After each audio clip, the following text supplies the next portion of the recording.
ഇതാണ് കുട്ടി. അമ്മയ്ക്ക് ബ്ലഡ് കൊടുത്തത് ഇയാളാ. താങ്ക്സ്. അയ്യോ അതൊന്നും വേണ്ട. എട് എന്ത്? ക്യാഷ് എടുക്ക് മോളെ. ക്യാഷോ? യെസ്, ക്യാഷ്, മണി, ഇന്ത്യൻ റുപ്പി, പണം. മനസ്സിലായില്ല? എത്രയാ വേണ്ടത്? 1000 രൂപ, 1000 റുപ്പീസ്. ഒന്ന് നിൽക്കൂട്ടോ, ATM പോയിട്ട് വരാം. ഓക്കെ.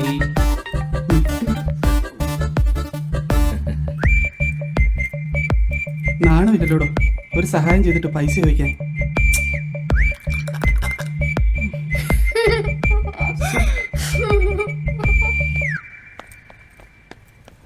ഡോ ഒന്ന് നിന്നേ. അതെ, ഞാൻ ചുമ്മാ പറഞ്ഞതാ, തന്നെ ഒന്ന് കളിയാക്കാൻ വേണ്ടി. എന്നെ നേരത്തെ അറിയോ? നേരത്തെ ഒന്നും അറിയില്ല, പക്ഷെ 2 മാസമായിട്ട് എനിക്കറിയാം. എങ്ങനെ?